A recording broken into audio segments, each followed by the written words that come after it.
My name is Miriam. I escaped from Syria with my children to Lebanon, where I had to live in refugee camps for 3 years. When we arrived in Scotland, I was very relieved, but also very worried about our future. A few months after arriving, I realized that I was getting ill. I couldn't sleep. I felt very guilty about leaving my home, about marrying off my daughters even though they were quite young, and leaving them behind. My heart was pounding and my head throbbed most of the time. I cried a lot. It was like there was a black cloud over me. My support worker gave me a leaflet about ways to maintain good mental health. Through a translator, I understood all the words, but I didn't really understand how I could put these words into action. I remember the conversation I had with Amy, my support worker. Talk about your feelings.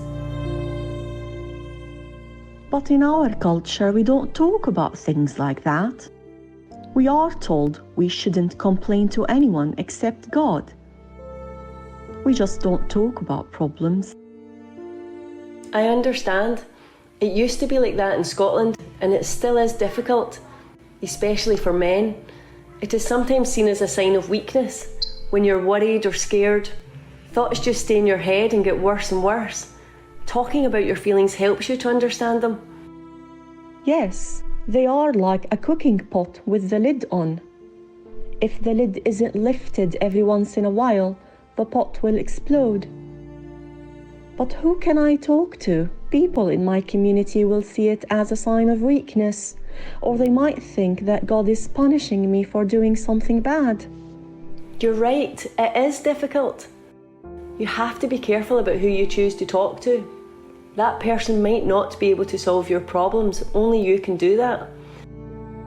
But they can stop you from exploding like the pressure cooker. If you have friends you can talk to, that's great. There are free helplines who have trained people. These are people who are there to listen. We can put you in touch with a befriender who will be a friend and a support. For example, you can exercise together. Regular exercise makes you feel good about yourself. It can help you concentrate and sleep better. Keep active. But I have a bad back, I can't swim, and I'm scared to go jogging in the park or to the gym where there are lots of men around.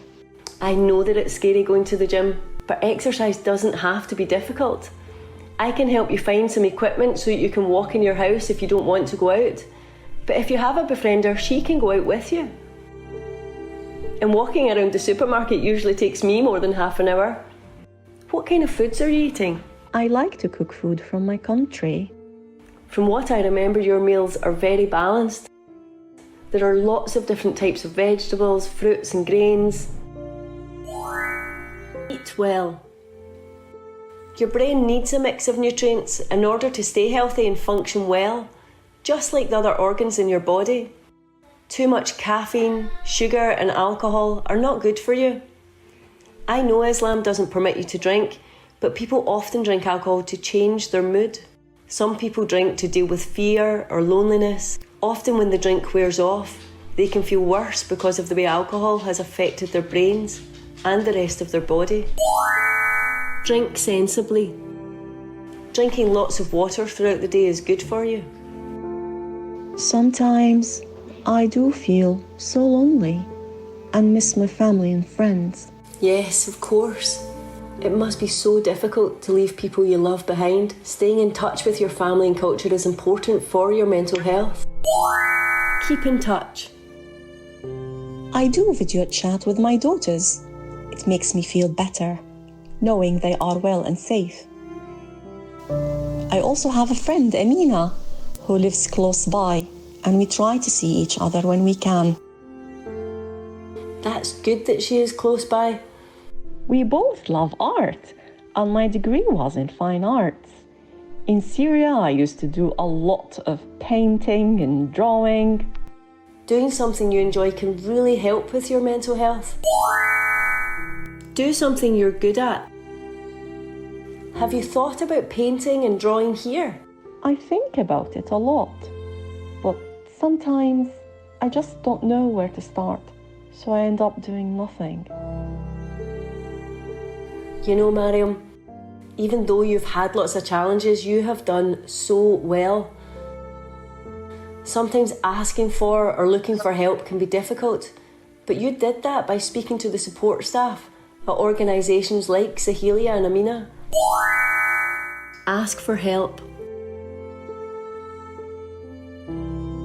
Problems are always going to stay with us in life, but we need to really think about all the things in our life that give us strength and hope. So these are the tips that I try to follow, and I hope you will find them useful too. Tip 1. Talk about your feelings. Tip 2. Keep active. Tip 3. Eat well. Tip 4. Drink sensibly. Tip 5. Keep in touch. Tip 6. Do something you're good at. Tip 7. Ask for help.